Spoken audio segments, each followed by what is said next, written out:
Bienvenidos a un nuevo capítulo de Shot Financiero. Hoy con nosotros Mauro Roca. Mauro tiene un currículum impresionante. Se recibió de licenciado en Economía en la Universidad Nacional de Córdoba con honores summa cum laude. También con promedio altísimo en la Universidad del SEMA hizo el posgrado, la maestría en Economía y también se doctoró en Economía en la Universidad de Columbia, Estados Unidos, promedio altísimo. Posteriormente se desarrolló y trabajó en la Reserva Federal de los Estados Unidos, en Lehman Brothers, en Barclays, en el Fondo Monetario, en Deutsche Bank, en Goldman Sachs. Un lujo hoy estar con Mauro Roca aquí en Shot Financiero.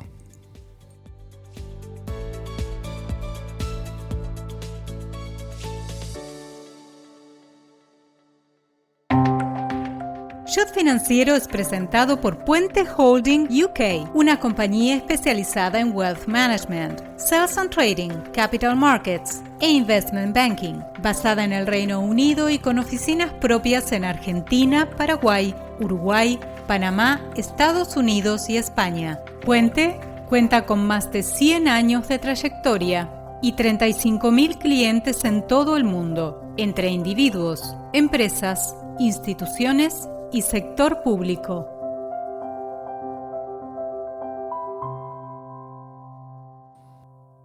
Y ya estamos en contacto con Mauro Roca. Mauro, un gusto enorme tenerte aquí en Shot Financiero. ¿Cómo va? Hola, Guillermo. Muy bien. Un honor. Mauro, ¿cómo te surgió la vocación por la economía? ¿Dónde empezaste? ¿Cuál fue tu colegio secundario? Bueno, yo justo empecé el colegio secundario con el retorno de la democracia. Yo fui a un colegio secundario en Córdoba, el Manuel Belgrano, que es uno de los dos colegios universitarios en Córdoba. Este es el Perito Mercantil, que sería equivalente al Pellegrini. Y tenía la particularidad, creo que todavía la tiene, que se ingresaba con un examen muy exigente y desde quinto grado. Y luego había un programa de 8 años, un secundario de 8 años, que o sea era un año más de escolaridad en comparación con los otros secundarios, que había quedado de la época donde había exámenes de ingreso a la universidad y estos colegios universitarios entonces por ese año adicional no hacían ese examen. Y era un colegio donde obviamente había mucho énfasis en las ciencias económicas, sobre todo en la contabilidad. Teníamos algunos años de economía, pero contabilidad teníamos 8 años, unos 3 años de economía. Y justo mi secundario, estos 8 años coincidieron con el retorno de la democracia hasta la implementación de la convertibilidad. Y como vos bien recordarás, por ahí los más jóvenes no, en esos años hubo 3 cambios de monedas, el primero en el 83 creo que fue, luego vino el plan austral con su moneda, luego el plan primavera, luego la hiperinflación y luego la convertibilidad con un nuevo cambio de moneda. Así que lo difícil hubiera sido no interesarse por la economía en esa época. Realmente yo no era de los mejores estudiantes, pero me iba muy bien en la escuela y sobre todo me interesaba mucho la cuestión política, económica. Me acuerdo que me levantaba temprano todas las mañanas solo para leer el diario todas las mañanas y estaba muy interiorizado con lo que iba pasando. ¿Y cómo fue tu experiencia, Mauro, en la Universidad de Córdoba? Un gran semillero de economistas que, según vi en tu currículum, te graduaste con honores. Sí, me fue muy bien, pero de hecho tuve un desvío antes. Lo usual desde ese colegio era ir a la Facultad de Ciencias Económicas, sobre todo la mayoría iba a hacer una carrera de contador, que a mí no me llamaba mucho. En ese momento la economía no estaba muy claro qué era estudiar economía, si era una carrera en sí mismo. Casi todo el que iba a la Facultad de Ciencias Económicas era para estudiar contabilidad o a lo sumo administración de empresas. Y yo me volqué más para el lado de las ciencias, quería estudiar genética, que no había en Córdoba, justo debe ser una de las pocas carreras que no había en Córdoba. Entonces la alternativa era hacer ciencias químicas y luego ir a Misiones, que era donde estaba la carrera, hacer un posgrado, continuar. Bueno, el tema que hice un año de ciencias duras básico, que era un año donde había mucha matemática, mucha física. Directamente tomábamos los cursos en el FAMAF, que es la Facultad de Matemáticas de Córdoba, que es muy bueno, el nivel muy alto. Y luego, bueno, me decidí que las ciencias, ese tipo de ciencias no era lo que quería para mi vida. Todavía me seguía picando el tema de la economía, muy interesado por la economía. Esto era en los principios de los 90s. Y entonces me decidí a dar un volantazo, ir por ese lado. Y te cuento esto porque justamente ese año llegué a un nivel muy alto de matemática, de física. Es algo que me sirvió a lo largo de la carrera. Mira. Es esa base matemática, sin quererlo, en lo que al principio yo lo consideré, bueno, fue un mal paso.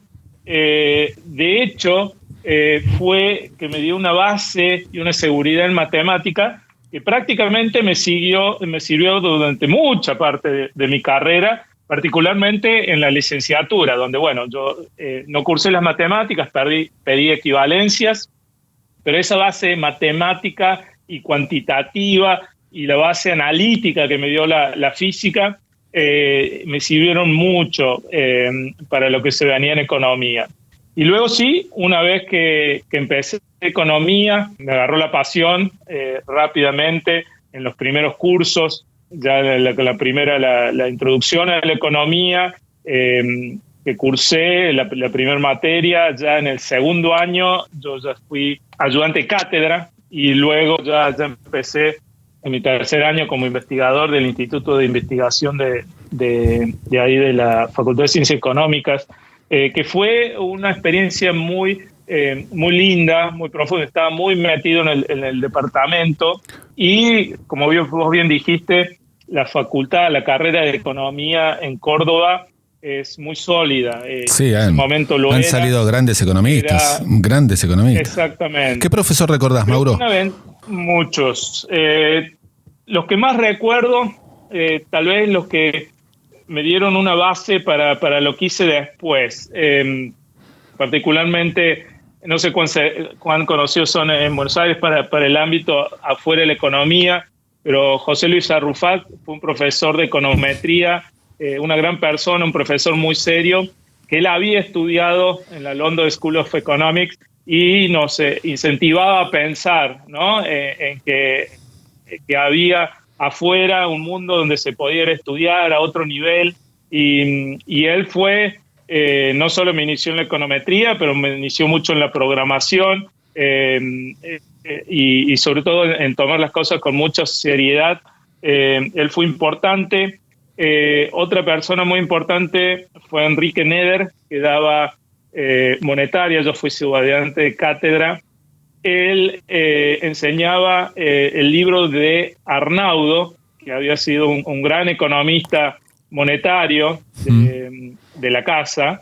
Ya estaba retirado, pero estudiábamos de su libro, que era un libro difícil, lo que se diría hoy un verdadero ladrillo.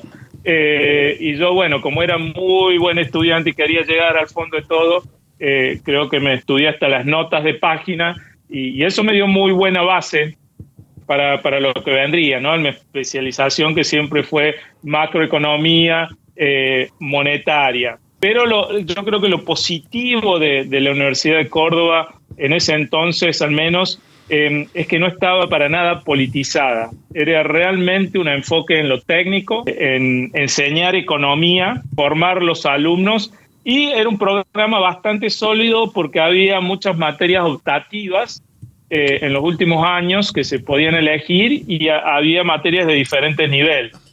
Yo, como estaba interesado de llegar lo más lejos posible, de entender lo más profundo posible, elegí todas las materias más difíciles, digamos, las más avanzadas que había, como esta que te contaba, econometría avanzada, economía monetaria.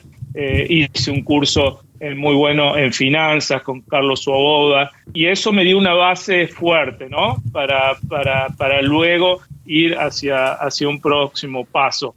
Y bueno, ahí surge, con esta pasión que estaba desarrollando por la economía, claramente me surge la idea de continuar los estudios en el exterior. Pero desde Córdoba no era para nada fácil, ¿no? Y ahí haces el posgrado en la UCEMA, en la maestría en economía. Claro, como no era fácil llegar a los Estados Unidos desde Córdoba, porque bueno, el programa no es conocido, obviamente algunas cartas de recomendaciones no pesan tanto, no hay conexión entre la facultad y las universidades de Estados Unidos. Si bien algunos profesores habían estudiado afuera, claramente había que hacer un paso intermedio. Pero para hacerse ese paso intermedio también había una cuestión de financiamiento. Algunos chicos se iban a Chile, otros se iban a España. Yo decidí irme a Buenos Aires y primero empecé por el tema financiamiento, ¿no? Que tenía que conseguir trabajo para mantenerme en Buenos Aires y financiar un programa, y lo cual no estaba tampoco fácil desde Córdoba para encontrar trabajo en Buenos Aires. Obviamente yo especializado ya en monetaria, mi sueño era a trabajar al Banco Central. Claro. Y el Banco Central tenía un programa para jóvenes economistas, pero no estaba abierto para los estudiantes del interior. Qué mal, qué raro. Abierto sobre todo para Córdoba. Qué desastre. En esa época. Che, ¿y de qué año estamos hablando, Mauro? Sí. ¿De qué año estamos hablando? Esto era el año a fines de los 90. Okay. Yo estaba terminando en el 99, mi último año cursada.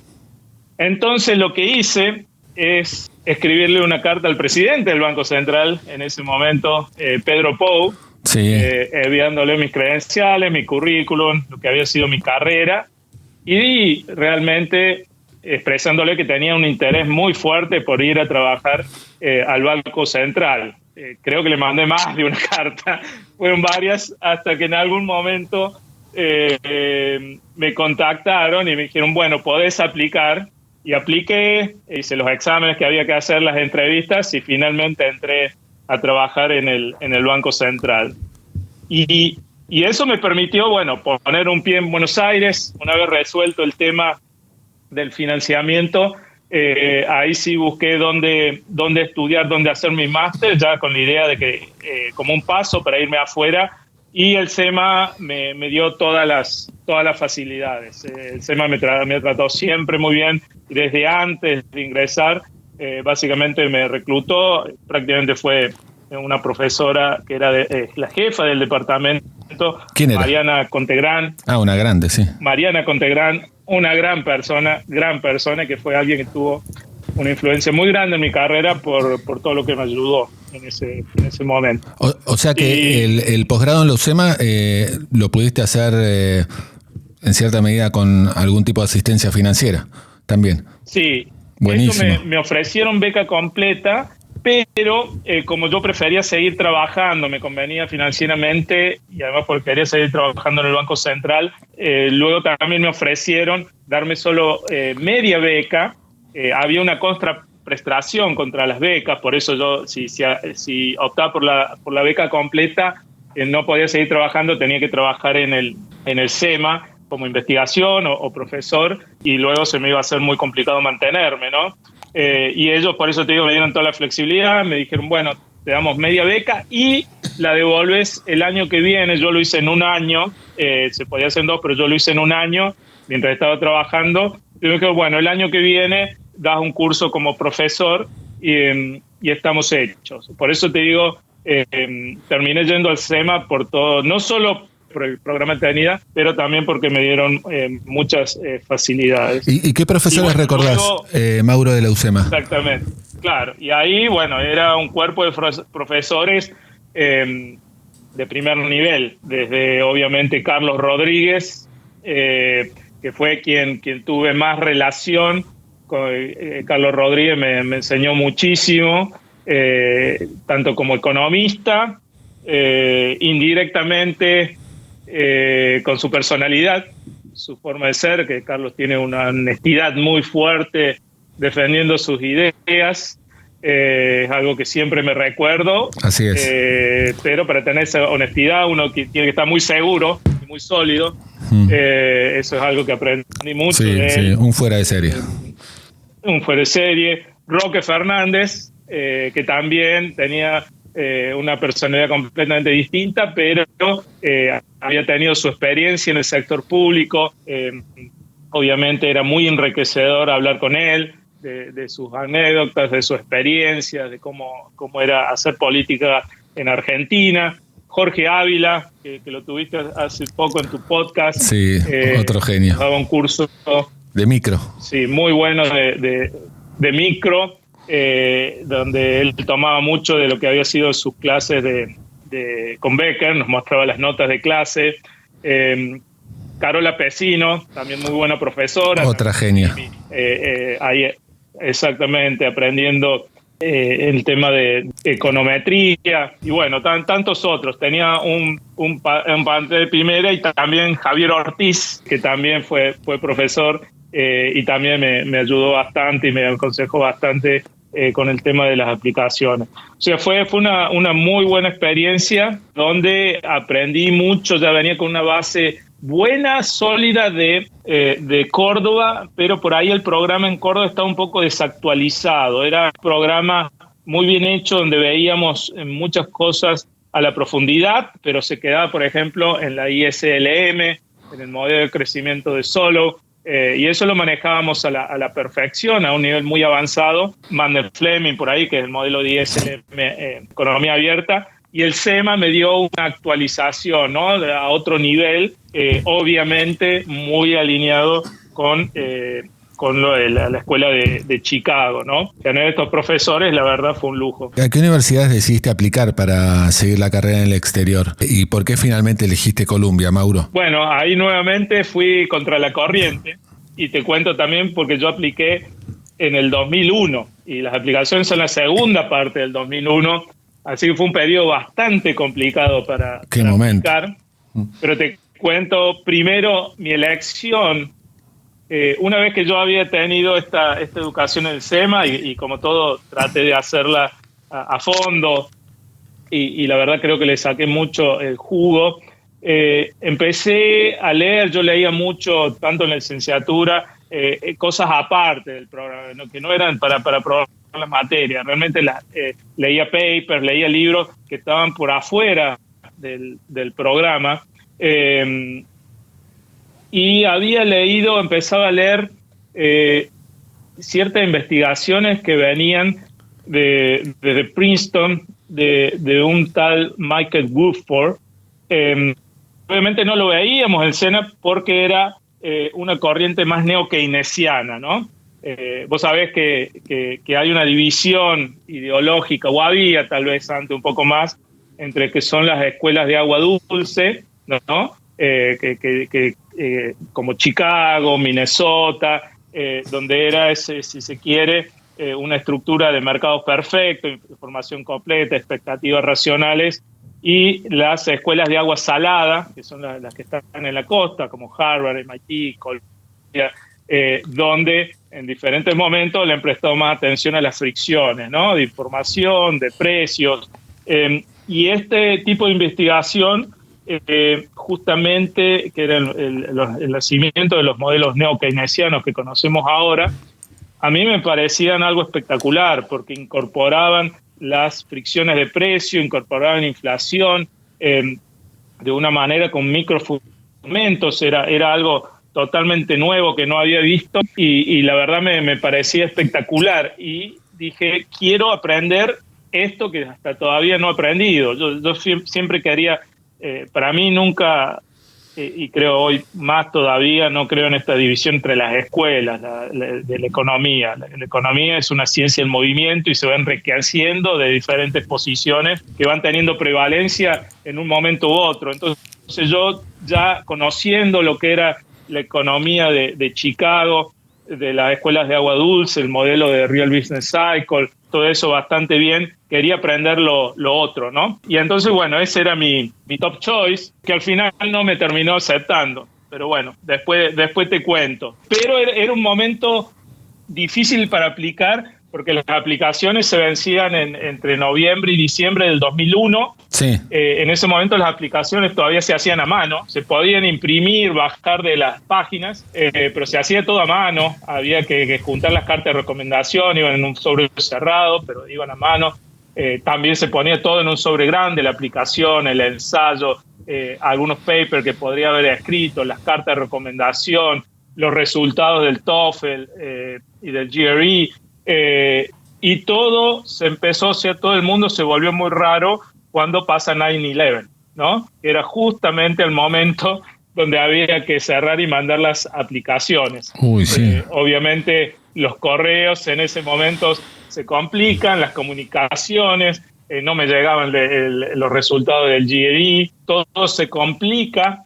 Y para el colmo teníamos la situación en Argentina, ¿no? Donde, si te acordás, ese último, justamente después de 9/11, se empieza a complicar, se dispara el riesgo país. Sí, y llega el corralito. Bueno, a fin de año con el corralito. Y bueno, justamente el corralito, creo que es interesante para contarle a los chicos hoy que no se desanimen. Yo tenía planeado ir con la que era en ese momento mi novia, hoy mi esposa, y nos casamos antes de venir. Para la visa de ella, las universidades te pedían que mostraras capacidad económica, que en ese momento eran de $8.000 a $10.000, que había que mostrar que vos tenías. Y todas las universidades solo te pedían eso una vez que estabas en proceso de admisión, una vez que hacías la visa para entrar, salvo una que me lo pedía antes, al momento de la aplicación. Y justo era una universidad donde yo creía que tenía muchas chances porque tomaban muchos latinos, que era UCLA. Y yo, ya habiendo venido del Banco Central, en ese momento estaba en la Fundación Mediterránea, yo me sospechaba que algo se venía con el sistema bancario, no me gustaba, le había recomendado a mis familiares y amigos que empezaran a sacar el dinero. Sí, prudencia extrema. Y tenía prudencia y obviamente tenía mi dinero afuera, pero UCLA me dice, no, si tenés que aplicar vas a tener que mostrar los fondos, y la única forma de mostrar los fondos es ponerlo en el banco, esperar un mes que te den un resumen, y yo no quería saber nada, lo demoré, hasta que, bueno, lo tuve que poner en noviembre. No. Y gracias a eso, en diciembre, cuando lo fui a buscar, obviamente ya no me dieron la plata y me agarró el corralito, que era en ese momento prácticamente todo lo que tenía. Era todo lo que había ahorrado justamente para eso. Así que eso es una anécdota para que realmente refleja lo que eran esos tiempos. Y después se complicó más, porque yo fui lo peor fue a los que le agarraron el corralito, como a mí, y tenías que sacar la plata a principios del 2002, que fue lo que tuve que hacer para venir a Estados Unidos. Pero después tenía el problema que tenía que mostrar la capacidad financiera para la universidad que terminé aceptando, y una, no tenía los dólares, dos, no se podía depositar dólares en los bancos, y no había forma de mostrarla. Entonces, bueno, primero mis familiares me prestaron los dólares, y lo que se me ocurrió fue comprar cheques de viajero. Compré cheques de viajero, que en ese eran de American Express, los fotocopié todos, que tenían su numeración, mandé a la universidad, me lo aceptó, y después me lo tuvieron que aceptar en la embajada de Estados Unidos, que no sabían si reír o llorar, pero me los aceptaron. Y bueno, de esa forma pude probar y sacar la visa. Qué increíble, Mauro. Bueno, la historia que estás contando es increíble, porque cómo tuviste que remar para cumplir solamente un requisito. Eso fue, exactamente. Y eso es lo que es un reflejo de lo que eran esos tiempos, ¿no? Vos te acordarás, bueno, pero por ahí los más jóvenes eran tiempos verdaderamente muy locos, ¿no? Tuvimos el cambio de los 5 presidentes, todo en el medio. Yo estaba con las aplicaciones, ¿no? Entonces estaba con una en la realidad, trabajando todavía en el Geral de la Fundación Mediterránea, muy inmerso en la realidad y todo lo que estaba pasando, que como economista yo decía, esto es espectacular, están en primer fila, pero por otro lado tenía toda la vida personal el tema de mi carrera, que se tornaba muy complicado con estas complicaciones. El tema es que justamente porque quería asegurarme de irme, apliqué a muchas universidades, apliqué a 12 y me aceptaron muchas también, me aceptaron 9. De esas 9, 5, 4, 5, por ahí algún numerito lo tengo más, con financiamiento completo. Pero bueno, como te dije, Princeton, que yo quería ir a estudiar con Michael Burford, no me salió, entonces ahí mi plan principal ya no cuadraba. Me aceptó Chicago, que hubiera sido el curso natural viniendo del SEMA, pero Chicago no me daba financiamiento para el primer año, sí me lo daba desde el segundo año, lo cual para mí estaba bien, no tenía miedo de no quedar, o me tenía fe, digamos, pero si hubiera ido tenía que usar otro financiamiento que tenía. Yo había ganado 2 becas, una del Fulbright y otra de la OEA, y esas becas, la Fulbright cubría los costos de manutención, no era mucho de dinero, y la OEA cubría todo lo que era la matrícula, que es más importante. Pero el tema es que las 2 becas te obligan a volver, una vez que terminadas el doctorado, te obligan a volver por lo menos 2 años a Argentina. Ajá. Y justamente yo en este contexto del 2001, lo último que pensaba era que quería estar atado a volver a Argentina, ¿no? Era un momento donde era también tipo una escapatoria, ¿no? Y sí. Era un momento muy particular. Entonces, por eso descarté Chicago y me concentré en las universidades que me habían dado financiamiento completo, y entre esas, bueno, estaba Columbia. Al último estaba entre Columbia y Penn. En Penn estaba Martín Uribe, que también me había aconsejado mucho durante el proceso de aplicación, y supongo que me habrán aceptado por él. Un entrevistado acá un entrevistado nuestro acá, un gran tipo. Así es. Gran economista. Gran tipo, una gran persona, gran economista. Pero me terminé decidiendo por Columbia, porque pensé que iba a ser lo mejor para mi esposa, luego para una situación laboral. Y la verdad tuve mucha suerte. Fue una gran elección. ¿Por qué? Columbia justo estaba en un proceso de transformación muy fuerte. Ya en el momento de seleccionar estudiantes éramos solo 13, seleccionaron 13, fue un programa de doctorado uno de los más chicos ese año entre todas las universidades. Había otros como Chicago que elegían más, creo que en ese momento eran 25 y dejaban después mucho menos para el segundo año. En Columbia de entrada dicen vamos a elegir una clase muy compacta. Había ganado justo el premio Nobel Joseph Stiglitz en el 2001 y estaban contratando muchos profesores asistentes, muchos profesores junior. Y tuve una gran secuencia en el primer año con, bueno, Stiglitz, Sally Martin, que era un profesor de crecimiento, también en macroeconomía, en econometría, era un programa pero muy bueno. Sally Martin es el catalán, ¿no? Un catalán muy bueno, que también es muy particular dando clases, muy bueno. Un show. Sólido. Hay muchos libros así de divulgación muy buenos que ha hecho. Exactamente. Y la conexión con él, de hecho, él fue siempre cuando vos aplicás y te aceptan, hay un profesor que se encarga de reclutarte, ¿no? De estar a tu disposición y de convencerte. Una vez que te dan la oferta, te quieren convencer que vayas. En el caso de Colombia, en mi caso fue Javier Sally Martin, supongo por el español. Y bueno, la conexión también, una vez que estaba allá, muy catalán, muy hincha del Barcelona, y siempre me contaba de un chico que tenía en la Masía, que tenía un gran futuro, donde venía dando un tal Lionel Messi. Mira qué visionario. Mucho de fútbol. y le seguíamos la carrera a Lionel de muy temprano. Fue un muy buen programa, muy buena secuencia. Realmente pasar a otras ligas. Como yo te dije, ese año que hice de ciencias duras me dio una ventaja muy fuerte en matemática, y todo eso terminó cuando puse el primer día un pie en Columbia, que teníamos justamente un summer camp de matemática para nivelar matemática, y ahí luego de 10 minutos no entendía absolutamente nada. Algo totalmente nuevo que no había visto, que es análisis real y topología.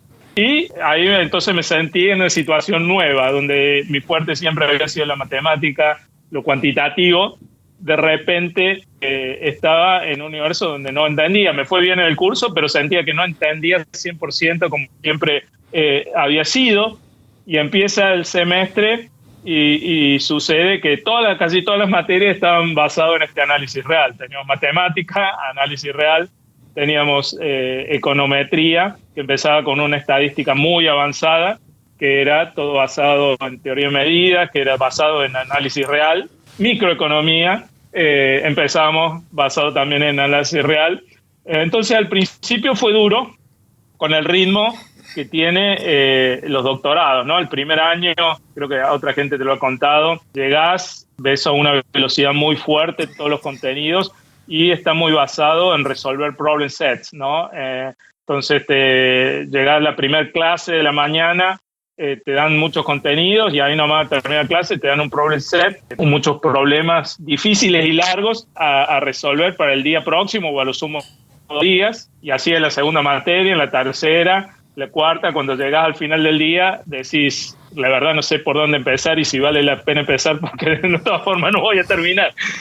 Y bueno, ese es parte del entrenamiento y creo que te sirve para cualquier cosa que vayas a hacer luego. Es un bootcamp muy fuerte, donde parte del entrenamiento es cómo manejar la presión y cómo actuar bajo presión permanente a un nivel muy, muy alto, ¿no? Y Mauro, más allá de que estás a minutos de Times Square o de cualquier lugar destacado turístico de New York, vivías aislado en Columbia. Sí, que de hecho es lindo porque hay un microcosmos lindo alrededor de la universidad, que está en un lugar muy lindo en la Upper West Side. Yo particularmente el hecho de estar casado y que fue un poco grande ya con experiencia laboral, yo me lo tomaba como un trabajo, ¿no? Si bien un trabajo muy exigente y largas horas, sobre todo durante la semana, bueno, incluso hasta 6 días a la semana, siempre me hacía un espacio, un día, generalmente los domingos, para tomármelo de descanso con mi señora, y eso, la verdad, para conocer la ciudad, la verdad fue muy importante, porque muchos compañeros míos estudiaban 24/7, típicas historias, ¿no? Sobre todo los asiáticos que no duermen en clase, comen en clase, y como te digo, es tanta la carga que es bueno tener cierto balance. Yo creo que el hecho de estar casado a mí me ayudó, y bueno, de disfrutar Nueva York, pero sí, durante la semana estabas en una linda burbuja ahí en Columbia, ¿no? Y Mauro, también te recibiste con distinción, no solo en la Universidad de Córdoba, en la UCEMA, con promedios altos, y también en Columbia te recibiste con promedio alto, con distinciones. ¿Cómo fue ello y cómo fue también tu tesis? Bueno, ahí te cuento el proceso de lo que es desde el segundo año hasta la finalización de mi tesis. De nuevo habíamos ido por esto del corralito y todo sin $1, así que bueno, tuve que empezar a trabajar muy pronto. Mi esposa también trabajaba, y empecé muy rápido a ser ayudante de investigación con algunos profesores jóvenes que habían contratado, que era este grupo de macroeconomía de Princeton, ¿no? Y el primer verano que lo contratan de hecho a Michael Goodford, ese profesor por el cual yo quería ir a Princeton. Mirá qué casualidad. Y Michael, claro, por eso tuve un golpe de suerte muy importante, y el golpe de suerte mayor fue que, bueno, estos economistas con los cuales trabajaba, hoy muy famoso, Jean Boivin, que fue número 2 del Banco Central de Canadá, hoy es el jefe de investigación de BlackRock, uno de ellos, Mal Giannoni, que es el economista jefe para Estados Unidos de Barclays, venían de Princeton, habían sido estudiantes de Michael Woodford y de Ben Bernanke, y Woodford inmediatamente ese verano dijo: necesito contratar un investigador, y ellos me postularon a mí. Entonces empecé a trabajar con Michael Woodford, al momento que vino, y eso fue un doctorado en sí mismo. Michael es, yo creo, uno de los académicos más fuertes en Estados Unidos, una fuente inagotable, de investigación de primer nivel, de altísimo nivel. Y bueno, ahí rápidamente tuve una exposición muy fuerte a esos modelos, a esa economía que tanto me había llamado la atención cuando yo estuve allá en el SEMA, ¿no? Pasé a ser su ayudante de investigación, tenía que hacer los modelos, correr los modelos y realmente participar de lo que era su proceso de creación. Entonces tuve diría, como fue un doctorado acelerado en términos de investigación, donde aprendí muchísimo, trabajé muchísimo. Y luego, bueno, otros profesores también en ese segundo año. El segundo año es distinto, es cuando uno va un poco más profundo, tiene un poquito más de tiempo de respirar al menos.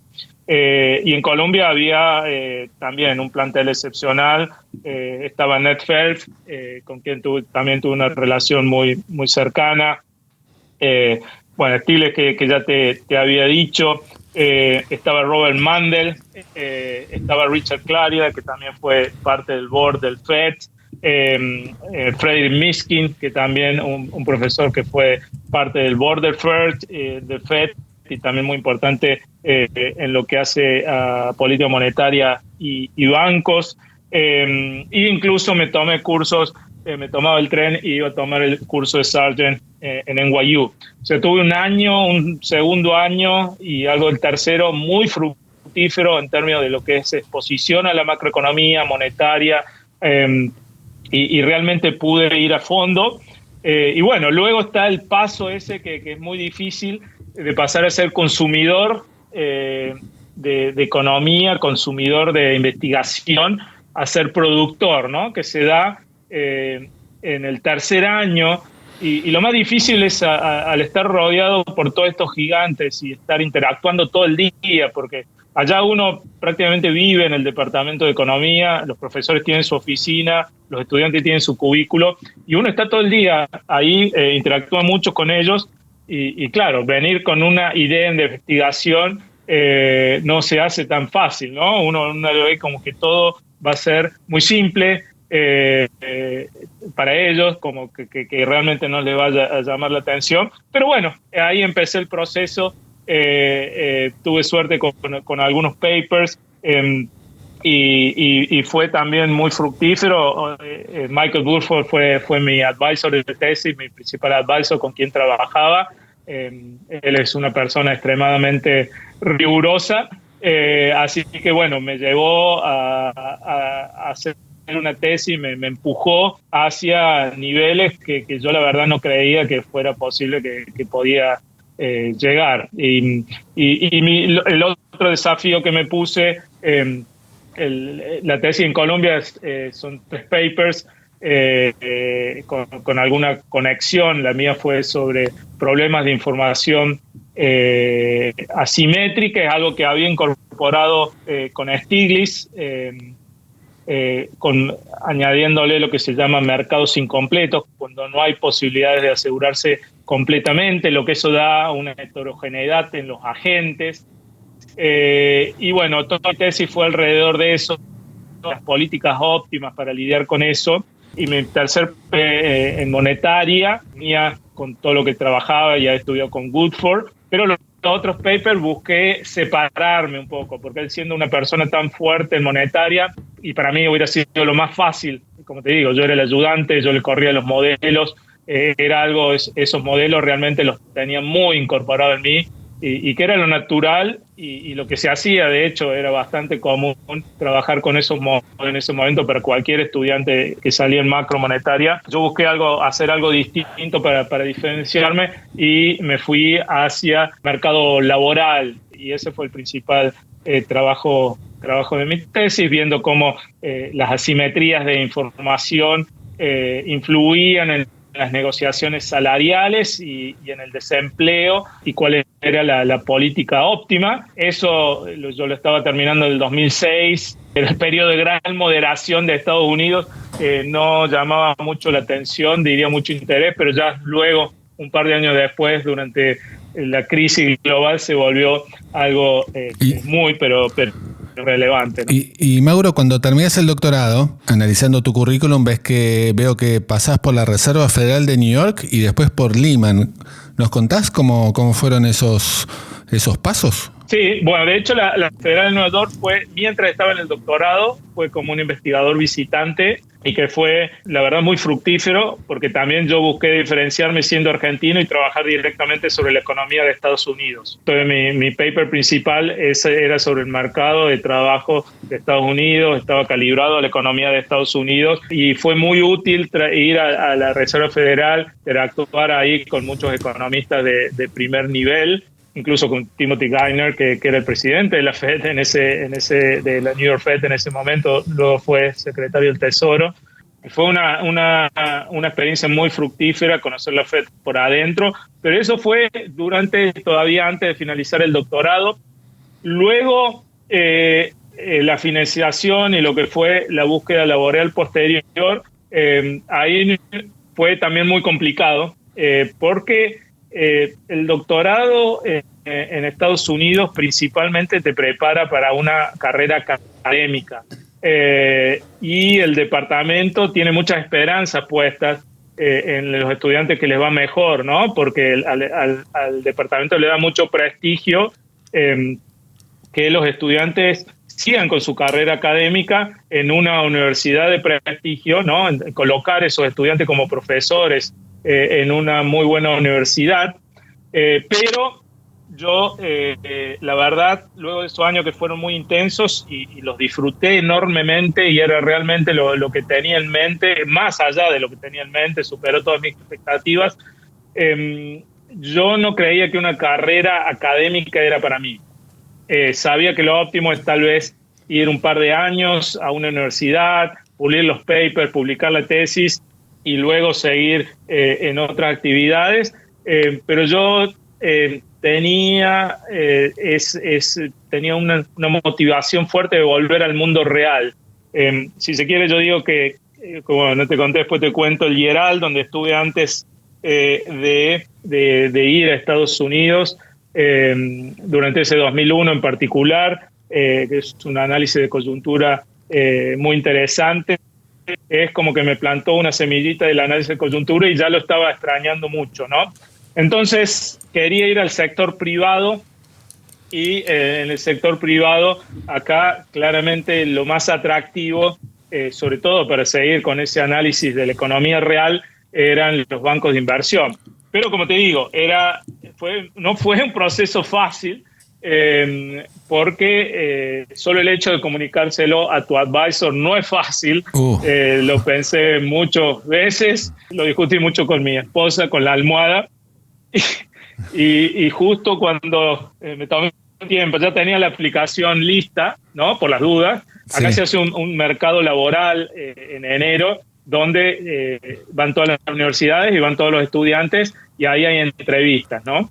Y esas aplicaciones nuevamente se mandan antes ahora de Thanksgiving, que a finales de noviembre. Para esta época yo tenía la aplicación lista, tenía mi paper principal listo, todo listo, y el departamento de economía, por lo menos en Columbia, hacían un ranking entre los profesores de cuáles habían sido los mejores estudiantes y cuáles iban a apoyar más como departamento en el mercado laboral que se venía. El día que le voy a comunicar a mi advisor que en realidad yo no quería ir al mercado académico, quería ir al sector privado, él muy contento me agarra y me dice: tengo una gran noticia para darte. No.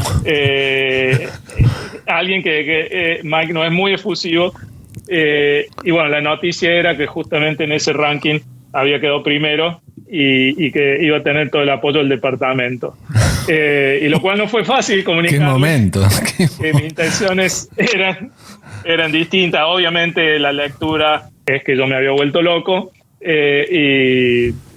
y que no podía ser. Es difícil explicar, pero desde ese ambiente académico se considera que algo que no sea un trabajo académico es de menor calidad, ¿no? Y la verdad, yo pensaba que no era para mí la investigación académica per se. Me encanta, sobre todo consumir y investigar y hacer algo de investigación, pero pensar que solo eso iba a ser mi carrera no era lo que me gustaba, cuando sí estaba muy convencido que el análisis de la economía real, en la cual ya había, mi intención era conocer a fondo todos los modelos y todo lo que hubiera, para estar seguro que mi intuición macroeconómica se basaba en una estructura sólida. Y creo que eso lo logré. Y con eso estaba satisfecho.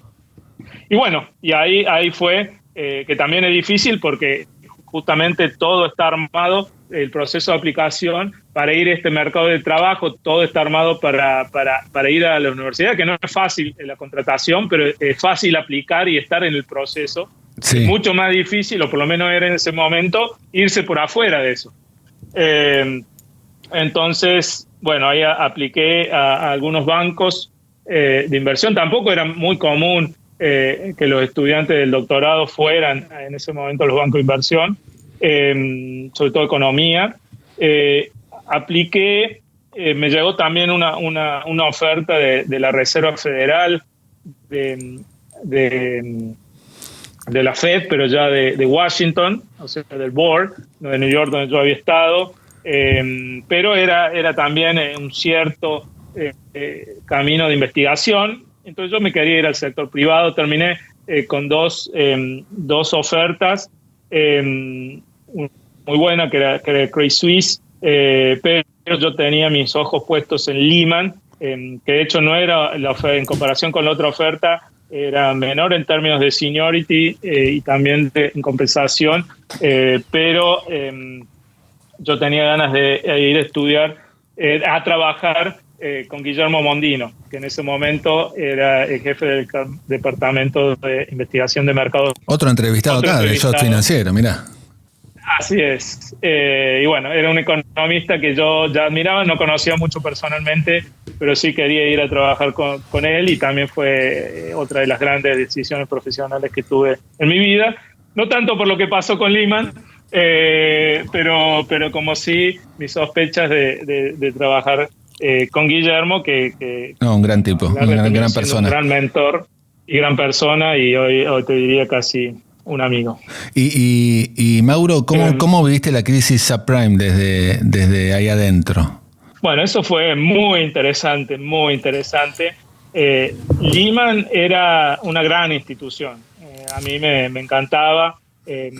Había una cultura muy linda de trabajo duro, pero sin creérsela. Era todo excelencia. Pero evidentemente, at the top, en management, por ahí no se tomaron las mejores decisiones, y desde adentro nosotros empezamos a ver que las cosas no estaban mal cuando viene desde afuera, ¿no? En lo que era mercado emergente, que era nuestro negocio, venía muy bien ese año, sentíamos cosas, pero realmente se empieza a ver un poco en los últimos meses. Fue un año muy difícil. Imagínate, yo venía de la academia y durante ese año Lehman echó mucha gente, y es como se ve en las películas.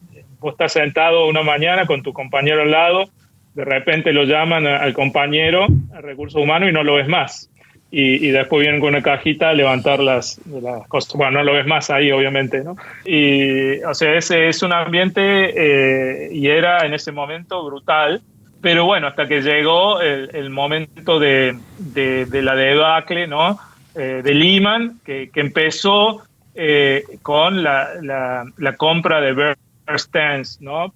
Con JP Morgan, que fue, yo me acuerdo patente, fue en marzo del 2008, me acuerdo patente porque esa mañana, bueno, me tomé el tren, leí el diario, y ese diario, cuando cae Bear Stearns, lo guardé, porque ese es el momento que yo me di cuenta que esto iba a ser muy difícil de parar, ¿no? Que se venía algo muy, muy grande, una crisis muy grande, una dinámica muy fulera. En marzo obviamente no pensaba que Lehman iba a estar al centro de la tormenta, si bien había problemas, pero sí percibí que se venía algo de magnitudes históricas. O sea que te diría que en marzo es donde empecé a parar bastante las antenas. Y bueno, después la debacle de Lehman desde adentro fue muy rápido. sólida. Obviamente siempre había esperanzas de que se podía saltar, justamente porque era una institución, te repito, de lo que se veía y lo que se percibía, era una institución muy sólida, y hasta el último fin de semana había, expectativas que volvió a comprar Bank of America. Creo que nos fuimos el viernes a la tarde con uno de los jefes explicándoles que eso era lo más probable.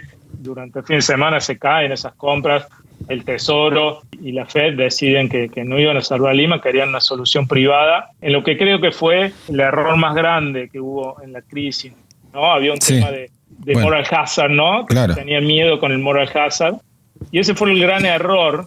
Porque terminó saliendo todo más costoso después, ¿no? Terminó saliendo todo más costoso. Exactamente, ¿no? Exactamente. Cuando la casa está en fuego, te tenés que abocar a apagar el incendio. Después te ocupas si tenías los matafuegos, si tenías las condiciones apropiadas, una vez que lo apagaste. Y creo que ese fue el gran error. Me acuerdo patente porque justamente hablándolo con mi advisor, mucho más académico, me llamaba para saber qué pasaba, yo le daba mi visión, y él que hablaba con gente del FED, realmente pensaba en este tema del moral hazard, ¿no? Y yo, pensaba que era un error muy grande. Una vez que pasó esto, creo que sí, después de eso, lamentablemente, fue el disparador. No sabemos si lo mismo se iba a dar esa dinámica, pero luego sí creo que la Fed y el Tesoro actuaron muy bien cuando vino los salvatajes posteriores, ¿no? Una vez de lo que yo creo que fue este primer paso en falso. ¿Y en lo personal, qué hiciste ese lunes 15 de septiembre del 2008? Ese es el tema. Te contaba, fue una situación similar a la del 2001. Claro. Cuando yo pensaba que no iba a volver a pasar. Cuando tenía esa dicotomía que decía, como economista es un privilegio estar en esta primera fila. Ahora en lo personal es una tragedia.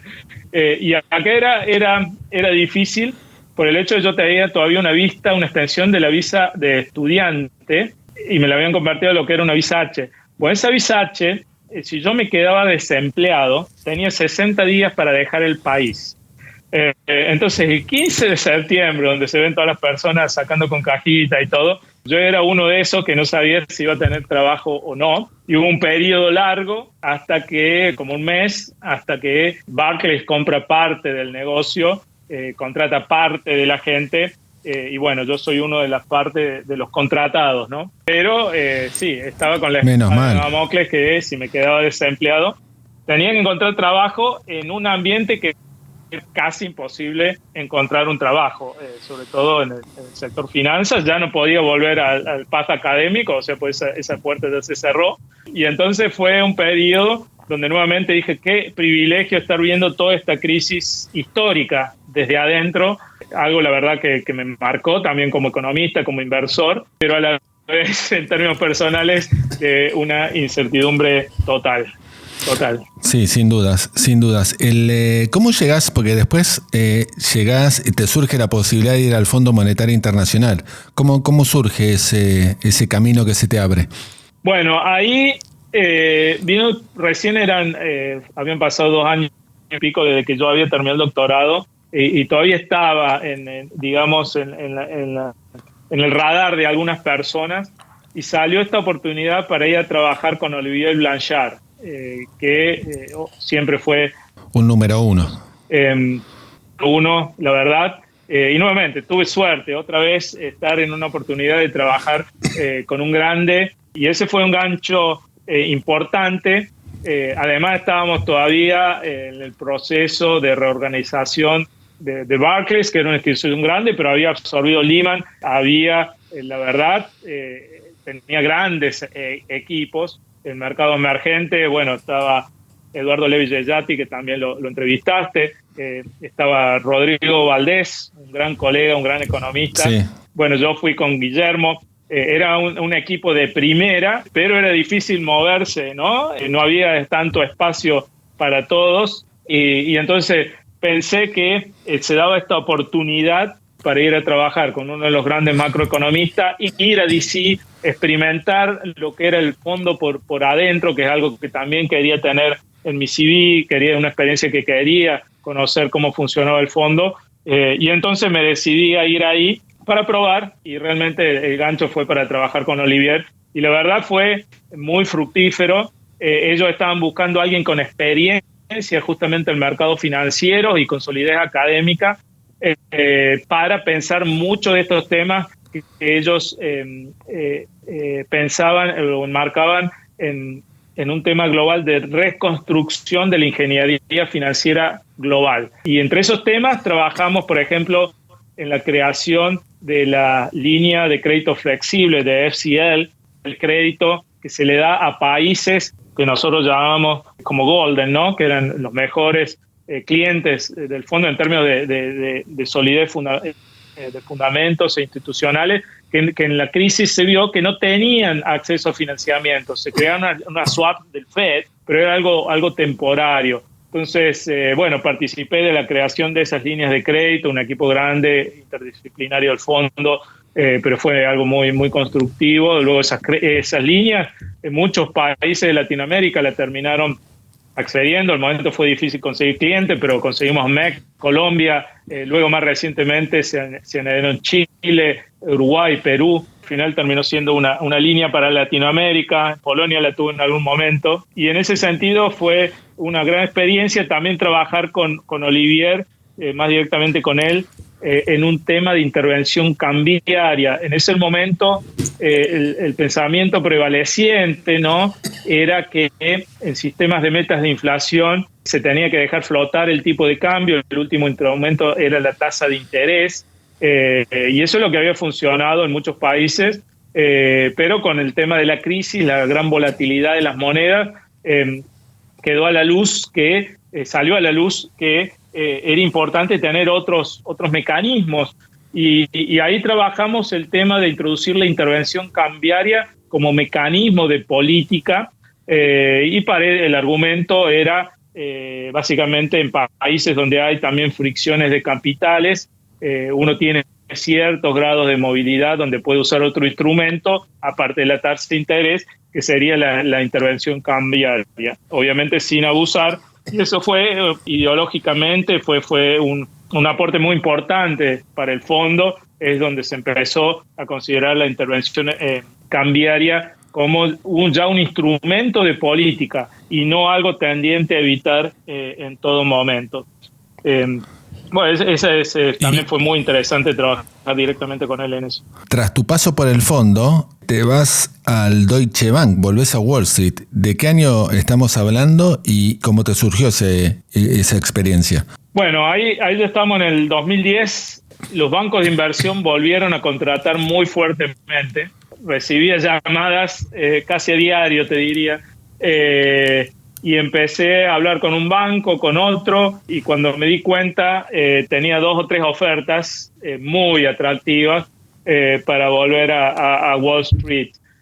También era el momento donde Olivier Blanchard pensaba irse del fondo porque Dominique Strauss tenía pensado ser candidato a presidente para Francia, y Olivier tenía pensado, si no lo dijo explícitamente, por ahí asesorarlo económicamente y ser ministro de Economía. Por lo menos eso es lo que se pensaba en el fondo. Y entonces, bueno, yo poniendo las dos cosas, vine principalmente para trabajar con él. Tengo ofertas muy atractivas de Wall Street, que no sé si van a estar en el futuro. Y además, bueno, yo me sentía más cómodo en la dinámica de Wall Street, una dinámica más intensa que en la dinámica de Washington, ¿no? Que es una dinámica completamente diferente. Entonces, bueno, decidí volver a Deutsche. Deutsche tenía en ese momento una plataforma para mercados emergentes muy fuerte, una de las más fuertes en la industria. Muchos argentinos ahí. Claro, cuando yo fui había pasado un poco, pero quedaban algunos argentinos, sobre todo en la parte de trading, de estructuración. Bueno, había, para nombrar algunos que son conocidos hoy, Santiago Bausile estaba en la parte de originación de deuda. Con él trabajé mucho, persona muy capaz, muy ordenada, muy disciplinada. Sí, muy correcto, Santiago. Un montón de deuda, muy correcto. Aprendí muchísimo de él. Y sobre todo Deutsche tenía un departamento, un equipo de estrategia, una infraestructura de estrategia muy fuerte, y bueno, ese era realmente lo que me atraía. Ahí fui para manejar la estrategia de mercados locales para Latinoamérica, ¿no? Estaba Gustavo Cañonero también en la parte de economía. Yo también era economista para Chile, entonces trabajé con él también ahí. O sea, había un muy buen equipo y lo que era una muy buena estructura, ¿no? Para mercado emergente. Y después de tu paso por Deutsche, vas a Goldman Sachs, ¿puede ser? Sí, después estuve unos años en Deutsche. Una de las ofertas que tenía cuando fui a Deutsche era de Goldman Sachs, que yo no acepté. Algo que a Goldman no le gusta, le rechacen ofertas. Me imagino.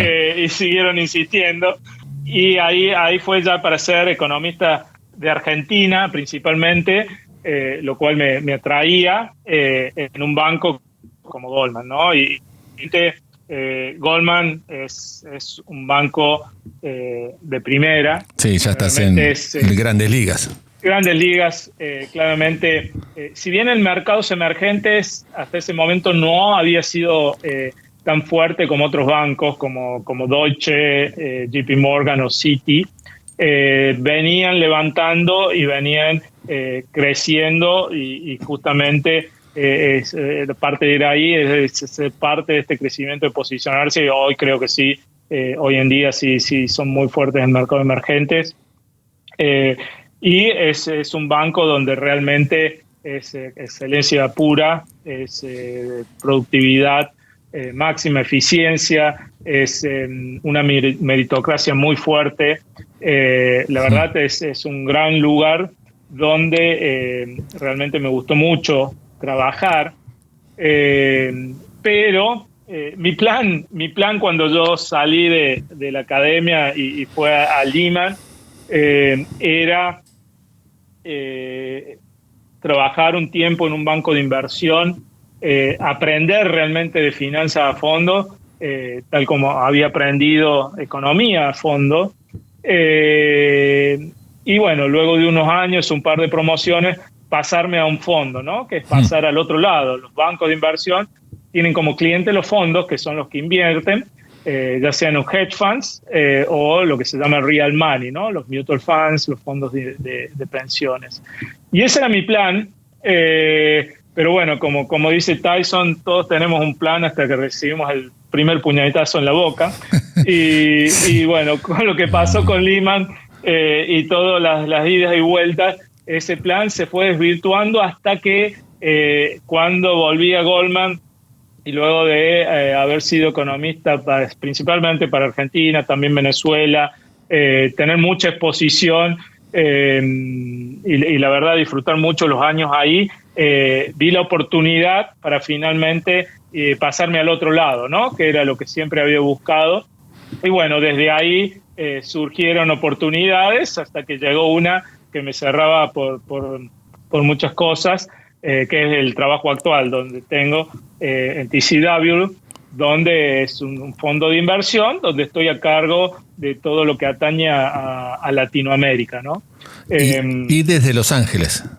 Desde Los Ángeles, con visitas frecuentes a Nueva York, donde también tenemos una oficina, pero los headquarters están acá en Los Ángeles. Mudé la familia acá, así que sí, paso más tiempo en Los Ángeles. Y viajo bastante también a Nueva York, y viajo mucho a la región también, ¿no? A Latinoamérica.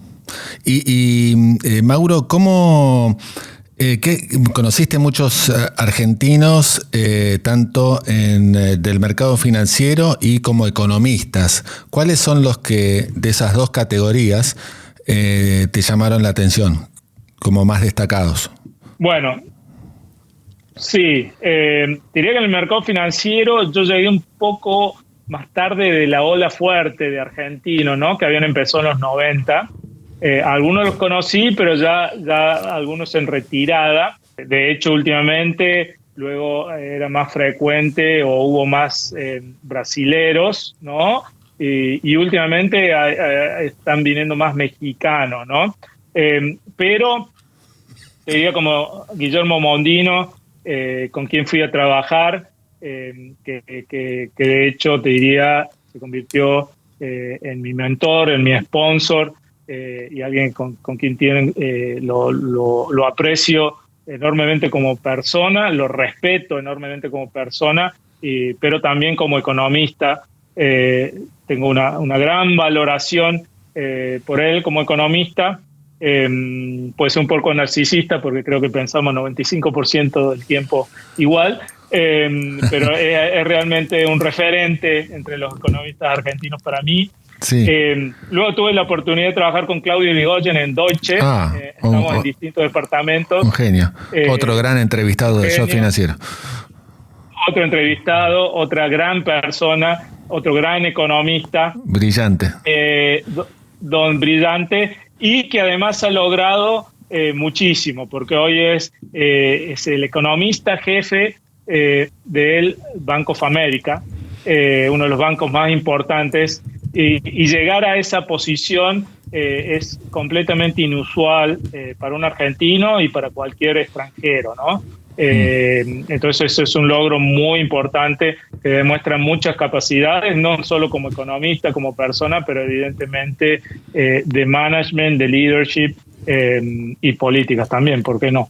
Entonces eso para mí es admirable lo que logró Claudio, y es alguien con quien desde este lado, si hay alguien que siempre levanto el teléfono cuando quiero discutir algo de economía de los países de Estados Unidos, es Claudio. Y por último, Mauro, consejos, como siempre cerramos aquí en Shot Financiero, que le das a los economistas que se están iniciando en la carrera. Déjame contarte antes algo que me parece importante sobre finanzas, ¿no? Para los que estén interesados. Primero, como te decía, ahora en mi trabajo tuve la suerte de poder amalgamar mis dos pasiones, que es el análisis macroeconómico y el análisis de mercado, ¿no? Sobre todo la estrategia de mercados, el manejar carteras de inversión, en plasmar mi visión sobre la economía, sobre las variables macroeconómicas, en inversiones, ¿no? E ir manejando eso. Y en esta función también tengo el privilegio de poder interactuar mucho con los hacedores de política de Latinoamérica, ya sean presidentes de los bancos centrales, directores de bancos centrales, ministros de economías, en algunas veces presidentes, y eso me da una visión muy fuerte sobre lo que es un análisis comparativo de las políticas que se aplican en diferentes países y cómo han ido evolucionando a lo largo del tiempo, ¿no? Por todos los años que vengo haciendo eso. Entonces eso me da una posición privilegiada y la verdad me siento muy privilegiado en esto. Pero ¿dónde voy? Es que cuando uno piensa hacia dónde quiere ir, hacia dónde, que creo que lo principal es conocerse cuando uno está estudiando, cuando uno está empezando a capacitarse, es pensar en el trabajo que uno quiere tener, ¿no? Y en ese trabajo tener muy claro qué es lo que se necesita para tener una carrera de excelencia, ¿no? Y generalmente una inversión muy fuerte en capital humano. Realmente creo que eso es ineludible. Y así, como te decía, ya sea en lo que es que un estudiante de economía principalmente adquiere una forma de pensar en lo que es el manejo de incentivos, en lo que es los recursos escasos, la restricción y luego la maximización de algo, de algún beneficio, de alguna utilidad sujeto a esa restricción, o en el sector financiero el manejo de la maximización de retorno sujeto a los riesgos. Eso es adquirir una forma de pensar que se traslada a muchos sectores. No solamente la economía se termina hoy en día en ser un consultor, ¿no? Un análisis de coyuntura, que lo hice en algún tiempo, en ir al sector público, ¿no? Ser un hacedor de política. Como yo te decía, interactúo mucho con todos estos hacedores de política, así puedo ver bien lo que se maneja del otro lado y me enriquece a mí en términos de aprender sobre política. O sector financiero, que ha sido otro camino que hemos seguido varios. Creo que hoy se abren muchos sectores donde un economista y la forma de pensar de un economista es útil, así sea el sector tecnológico, el sector de salud. Prácticamente diría que no puedo pensar en un sector donde un economista no sea valioso, útil. Y en ese ejercicio de qué es lo que quieren hacer, yo pensaría también cuáles son los sectores que en el futuro pueden requerir economistas y animarse, porque obviamente el que mueve primero tiene una ventaja muy importante. Pero al final de cuentas, lo que sí es ineludible es formarse, ir a fondo, invertir en capital humano el mayor tiempo posible. Yo de hecho soy una prueba, de eso vine grande a estudiar a Estados Unidos, seguí estudiando, mantuve la persistencia. No se dejen tentar cuando están en sus carreras jóvenes por algún sueldo temporario que los pueda llegar a apartar de ese camino de inversión en capital humano, y eso no implica que tienen que ir a hacer un doctorado, ¿no? Justo eso que acabas de decir, sí. Mauro, justo eso que acabas de decir fue lo que hizo referencia a nuestro último entrevistado acá en Shot Financiero, que era Vittorio Corvo, que era no dejarse atrapar. Bueno. Mira, justo no dejarse atrapar. Vittorio grande también. Por por ofertas salariales iniciales, que frenaban esa inversión en capital humano que hacías referencia. Exactamente. ¿Y por qué? Porque obviamente se vuelve con la vida, a medida que uno va creciendo, se vuelve más difícil adquirir ese capital humano. Entonces, lo que no se adquiere en los primeros años, después se vuelve muy difícil de compensar y pone un techo hasta donde uno puede llegar.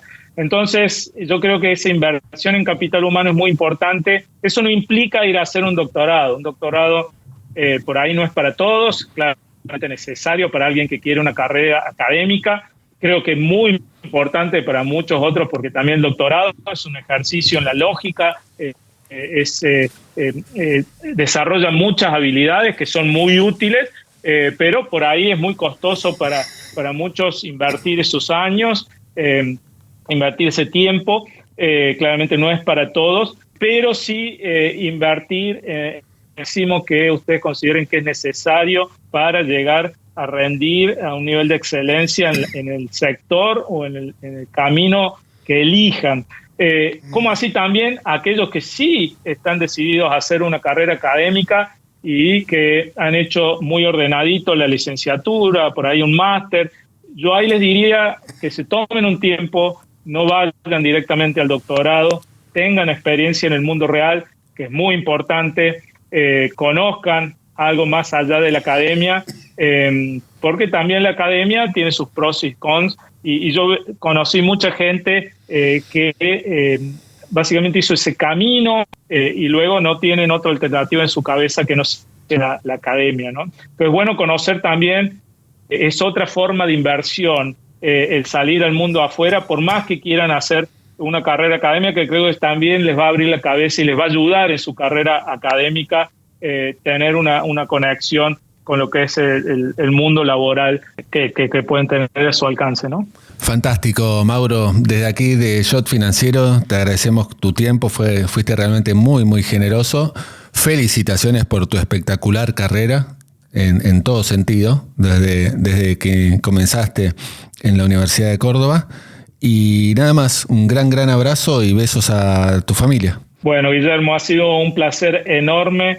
Muchas gracias por la invitación y poder compartir mi experiencia. Espero que les sirva también a los oyentes más jóvenes y bueno, muchas gracias. Sin dudas les va a servir. Un gran abrazo, Mauro. Saludos. Saludos, un gran abrazo. Propósito, actitud, resultados. Liderazgo modo Geneia.